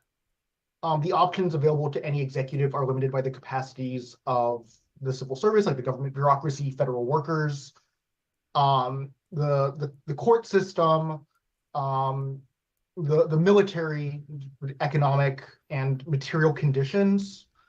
The way that I think about it is it's like choosing the CEO of Starbucks, right? The next CEO of Starbucks might be really into different policies, or they might be really into opening new stores or closing existing ones. They could be especially anti-union or just moderately so. But if you're really into independent coffee shops, you don't really have any business in that board meeting, right? I think there are real differences between the parties, but I think that the discourse around electoralism, particularly from radicals who... Radical means socialist, like revolutionary. Effectively end up showing for the Democratic Party by doing unpaid get-out-the-vote efforts for them, is that a lot of the very justified outrage and mobilization against Trump evaporated the second Biden got in office, even when he continued or made the exact same policies worse. More migrants have been kicked out of the United States of America by Biden than by Trump. Right? I didn't get that from a crazy anarchist zine. I got that from Politico.com. Right? This is an objective fact. This is uncontested that Joe Biden expelled forcibly at gunpoint, right? Because that's how these things go. More people from the United States than Donald Trump did. Where are the protests for the kids in cages? Where did they go? So for folks who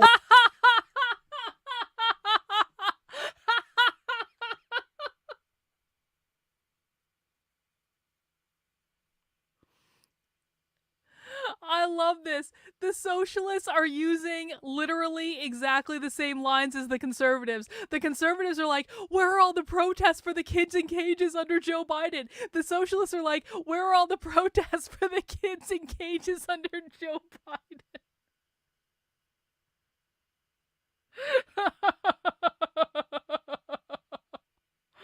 If they only knew.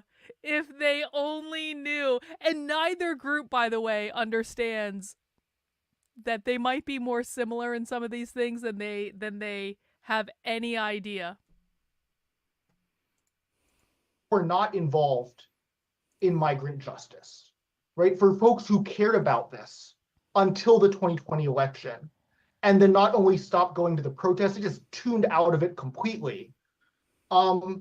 My contention is you don't care about kids in cages. You don't care about human beings. You didn't want the embarrassment of having a crass, impolite head of state who said the quiet part out loud. That's what you were protesting. But you only cared about the kids in cages until there was a more polished man putting them in them. And if you're upset by that, you can prove me wrong by getting involved by the folks fighting it today, right? But the expulsions of migrants from the country got worse under Biden than Trump. And I think we saw very quickly all of the people, which is like millions of people across the US, whose interest in supporting migrant children, little fucking kids locked in warehouses for months, who only cared about that to get someone in office who would kick even more people out. He's literally calling out the Democrats right now. Everyone understands this, right? He's calling out AOC, and AOC is standing on the board where AOC was crying. He is calling out the Democrats and AOC explicitly. You guys don't even care about this. This was never even a real issue for you. This was just a political stunt. How dare you? Why aren't you protesting now? Where did this all go? You never even cared about this in the first place. He is calling them out directly. Don't tell me that communists and socialists are the same thing, or communists and Democrats are the same thing. Don't tell me that socialists and Democrats are the same thing. They're not.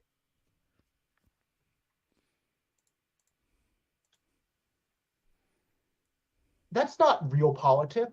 That's not pragmatism. That's like a political and moral catastrophe. That's a horrible way to be in the world. So I think that's the perspective from which I come. Like, how different are the political parties? It's like, yeah, yes, they're different and they're the same. Like, let's look at the actual issues that people mobilize for partisan turnout for elections, and then let's actually take them serious. I think there's a slander that people who critique the electoral system are like pie in the sky utopians, who, you know, won't settle for anything less than a perfect society. And that's not my position at all. I want us to take a very hard-headed, objective, pragmatic look at what the Border Patrol of this country is doing, and what the weapons manufacturers of this country are doing, and what the Pentagon in this country is doing. And because those are the differences that matter, right? Not that other differences don't, right? Not that reproductive rights don't matter, or like the horrifying right-wing attacks on trans people, and especially youth, don't matter. Of course they matter. Of course they are very important. A lot of places were not havens for actual accessible reproductive justice or trans liberation under Democratic administrations, if I may remind you of any period in American history up to the present day. But like, yeah, like, there's real differences. But if you're trying to turn me out to vote so there aren't kids in cages, and then the kids are still in the cages and there's more kids in the cages and you don't care anymore, I don't know what to say to that. I think people got to look at what their actual commitments are. And if your commitments are to actual flesh and blood human beings who may be at a distance from you in terms of their location or their experience. Hey, thanks, Alex, for the super chat. Gold. This was a great find, very clippable. Let's play a game. Is it a liberal? Is it a conservative? Or is it a socialist? I appreciate it, Alex. Thanks so much for the super chat. Guys, we are trying to get to $100 in super chats today. We were about $24 there, so, you know, we still got a little bit of ways to go. But if you appreciate the work I'm doing, hunting down these presentations, finding these presentations, taking the time to watch these presentations with you, breaking them down, explaining what all this means, showing you what is going on the real far left, showing you things on the internet literally no one else is showing you, please feel free to show your appreciation. $5 super chat, $10 super chat. I am 100% completely funded by you. I cannot do this without you, and I really do appreciate it. Experience or their position, or if it's about participating in this system and like getting civic engagement brownie points.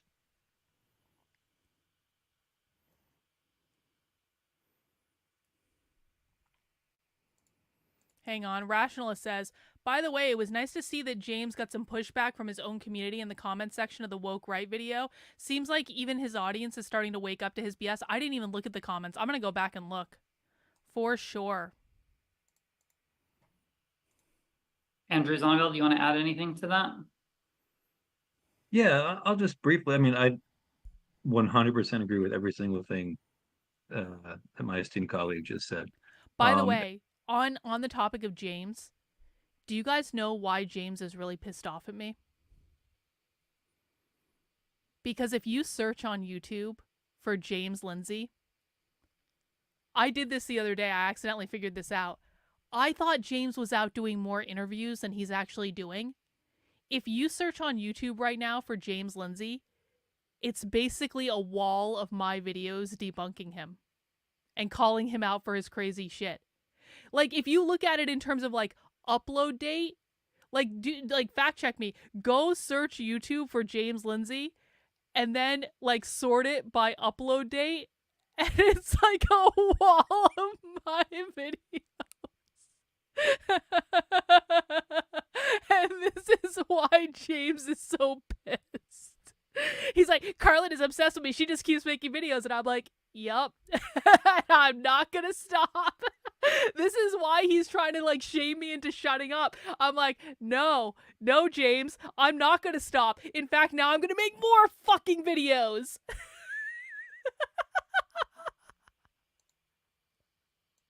I'll just add one point about the differences between the parties.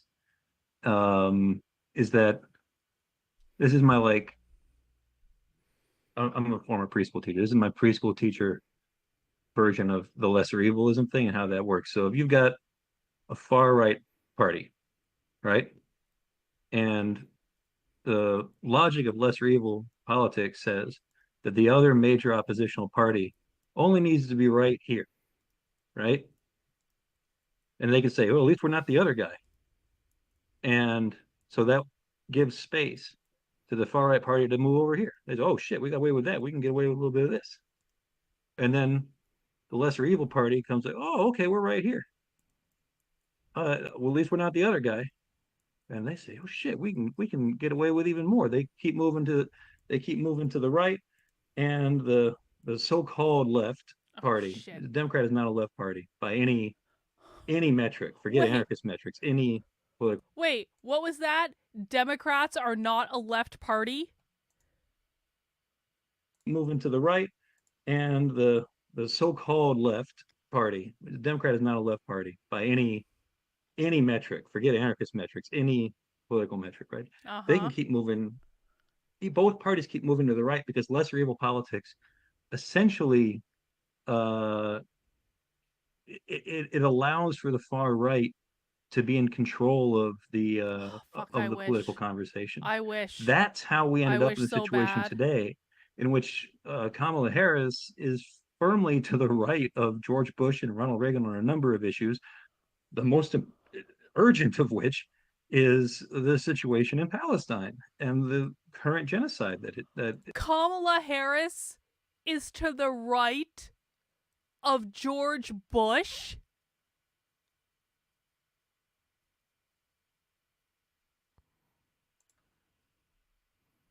And okay, again.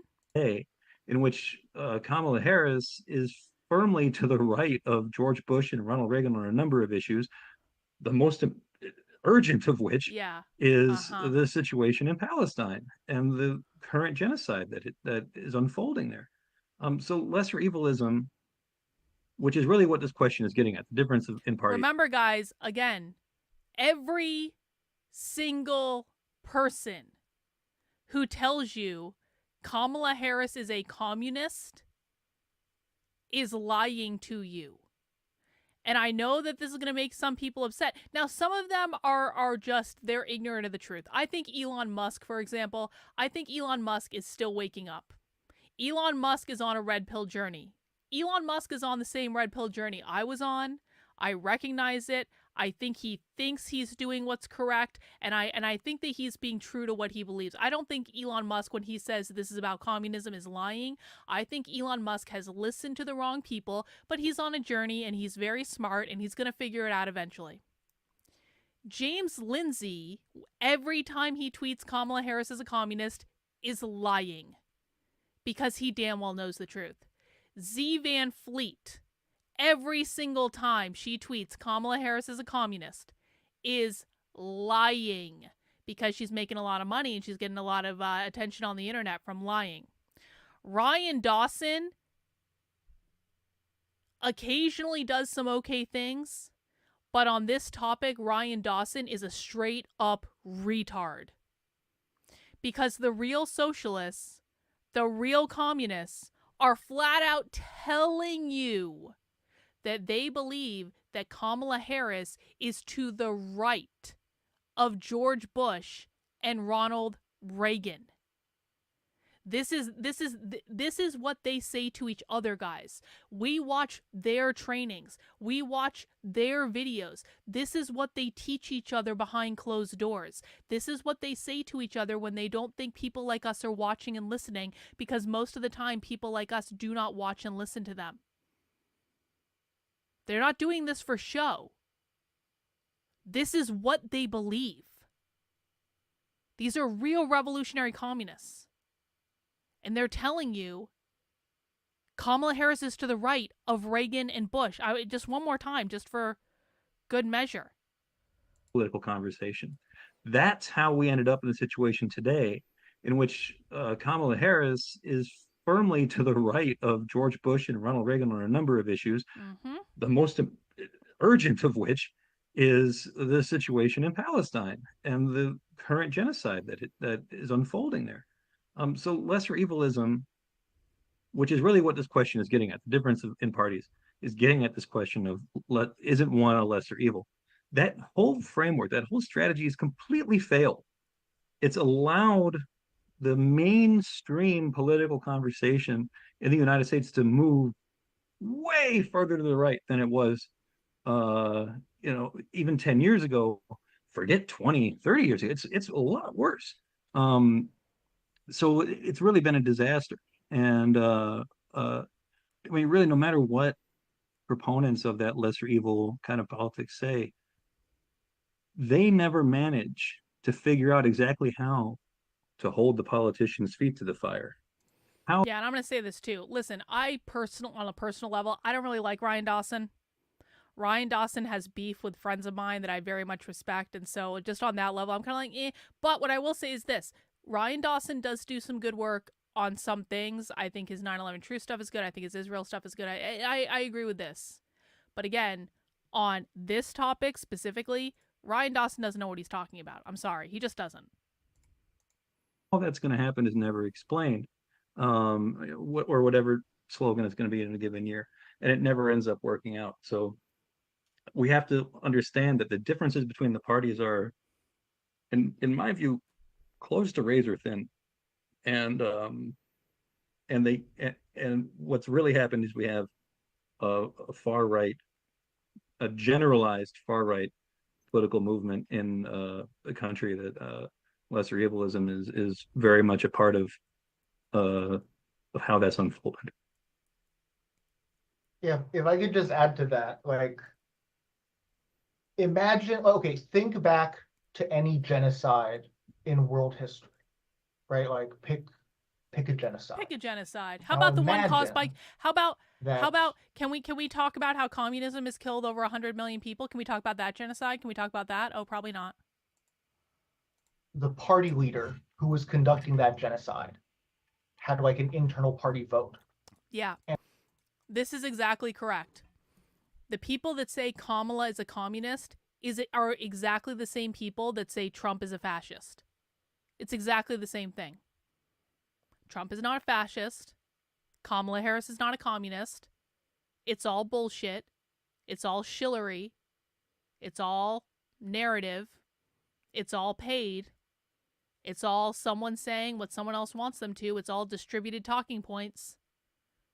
And again, guys, the reason I keep pointing this out is looking at things like this allows you to understand who is bought and paid for. And you need to understand that. Because there are a lot of people in this space that are completely bought and paid for.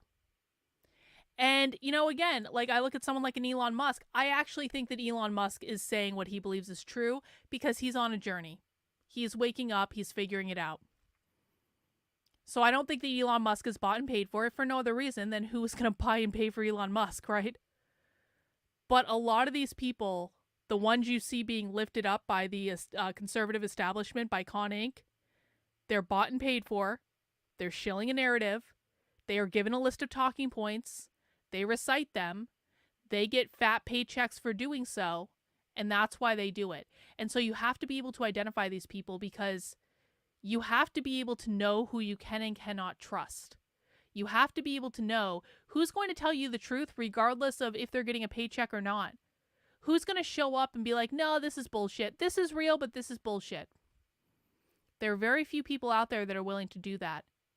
Because it's very easy to take money in this space. It's very, very easy to take a lot of money and just say what they want you to say. And a lot of people do it. And a lot of the people that have large followings on Twitter, that's exactly why they have large followings on Twitter. You're responsible for who you listen to. No one else is responsible for that. And if you're listening to people who will lie to you for money, then you're just asking to not be hinged into reality. You're asking to be part of a political tribe that will inevitably stab you in the back if you ever question them. So you have to take responsibility for what type of information you're consuming and what types of sources you're using that you consider to be an adequate part of your information diet. And someone was like running against him from the same party who said, I want to do the genocide faster. Would you do get out the vote efforts for the first guy? Right, like if it was like 1937 in Germany and like Goebbels was contesting Hitler for leadership of the Nazi party and was like, I want to do the Holocaust faster, would you have done get out the vote for Adolf Hitler? Right? Because like that's kind of the situation we're in. Right? Like there's a guy doing a genocide and a bunch of folks are like, yeah, you know, we're good left liberals. We don't like that. But the other guy would do it faster. So we go, you know, what do? You got to go vote. Yeah, my contention is if you would do that sort of in any genocide, you're an irredeemable ghoul. Like that's not the move. That's never the move. We would not look kindly on the people who did that, who would, if someone had done that in the 30s. And I pray that our descendants do not look kindly on those who make that choice today. That's just, no, absolutely not. Again, at some point in time, you have to say the system that's doing these things, right? The system that murdered tens of thousands of refugees in fucking tents. Carlin, can you please explain why they, them individuals such as Liberty is supporting Palestine and Muslims? All right, chat. Can anyone in the chat explain Why is this they, them, non-binary person, Liberty, why would someone like them support Palestinians and Muslims? Another way to ask this question, which is why you should already know the answer, green-eyed lady, what does Queers for Palestine mean? They're in solidarity with the oppressed. By the way, everyone understands, right, that the reason that conservatives hate Muslims and Islam so much, it's because Israel needed us to do their dirty work in the Middle East. And so they ran these narrative campaigns to turn everyone against Muslims and Islam, because in order for us to be pro-Israel, we have to be anti-Muslim. And so that's where all the hate comes from. Everyone understands this, right? Like, we really shouldn't be, like, there should not be the level of Muslim and Islamic hate that there is in the United States. The reason there is that level is because of Israel. Everyone understands that, right? If you hate Muslims and you hate Islam, you were fed a fucking psyop on behalf of Israel. Honestly. What does Queers for Palestine mean? It means collectivism. Because they believe the only way socialism will work is if it is world. Well, Bot, that is a horrible answer. Come on, you can do better than that.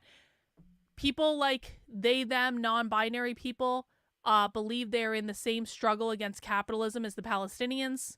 Israel are the capitalist colonizers. That's what settler colonist means, because Palestinians are oppressed against the capitalist oppressors.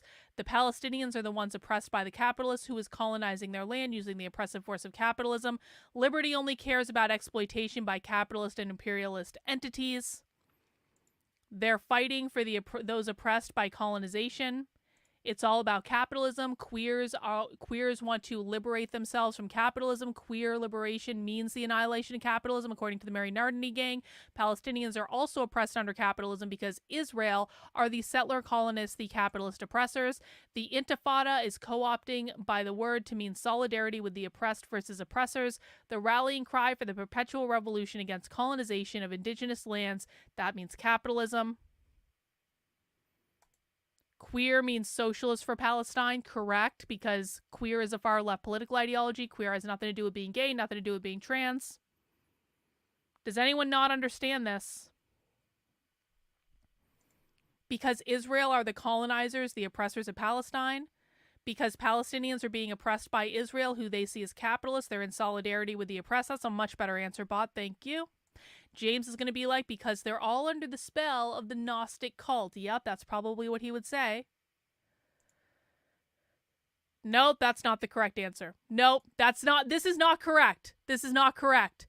There is literally no hatred of Jews in this equation. Anyone who thinks that this is about hating Jews got sold a conservative fucking narrative.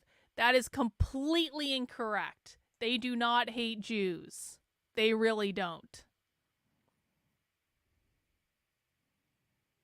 Does anyone have any other questions? It has nothing to do with being Jewish. It only has to do with the oppressor versus oppressed narrative. The Israelis are the settler colonists. They are the oppressors. They are the ones who stole the land. The Palestinians are the oppressed. They are the indigenous people who had the land stolen. The Palestinians are engaging in a decolonization effort, which is an effort to overthrow the capitalist oppressors. Queer liberation means the annihilation of capitalism. This is what they say in their own writing. That is the goal. So, queers are in solidarity with the Palestinians because they're both fighting the oppressive force of capitalism. Yup. People of color means socialist. Mostly. Not 100% of the time. But remember, black people can be white according to socialists. You really should have known the answer to that. You really should have. 2 ladies! Thank you with the gifted memberships. 2 ladies. Let's see who got a membership. Fender Bean got a membership. Tom got a membership. Randy got a membership. Lone got a membership. And Starbright got a membership. Thank you for the gifted memberships, 2 ladies. We appreciate you. Is our enemy. That no matter who is in office, and continues, because whoever is in that office will continue it to the best of their ability until we stop them, is our enemy. There's a quote I have from George Jackson from Blood in My Eye that I think is relevant. He says, participation in electoral politics organized by the enemy state, after recognizing that the whole process must be discredited as a conditional step into revolution, and particularly participation that tends to authenticate this process, is the opposite of revolution. It's a tactic for the ultra-rightists. With history as a guide, we could never make such monumental errors. To repeat, participation in electoral politics organized by the enemy state is the opposite of revolution. With history as a guide, we could never. Why?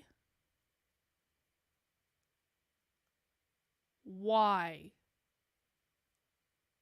What is going on? Am I going to be angry? What is going on Cozy?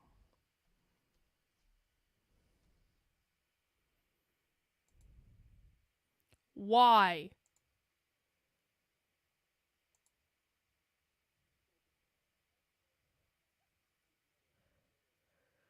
Brittany, you got my fucking background. Look at this. What the fuck? What the fuck is going on? Fuck you guys.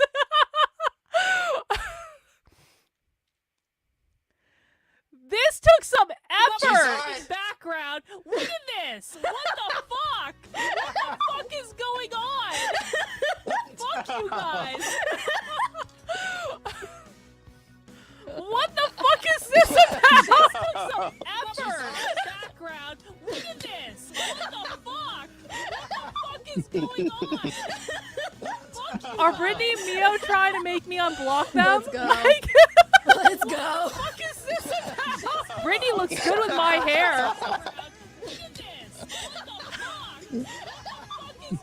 Look, we're getting meta now. We're getting so meta. Mio trying to make me unblock them? Now unblock us. Unblock us, Carlin. Brittany looks good with my hair. Oh, they found that old picture of me and James. Oh shit. This is like a whole fucking thing. Look at this. Someone made a meme of me about James. Oh my god. Look at it's like all bots memes. They went oh how the fuck? They found that old picture of me and James. Oh shit. This is like a whole fucking thing. Look at this. Someone made a meme of me about James. Wait, turn the volume off of us. Look at it's like all bots memes. They went oh how the fuck? They found that old picture of me and James. Oh shit. This is like a whole fucking thing.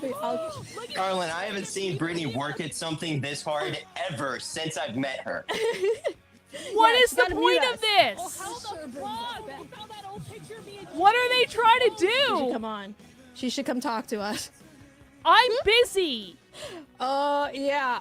We nailed Oh, it. am I gonna have to go fucking talk to them? What is the point of this? What are they trying to do? Come on. She should come talk to us. I'm busy.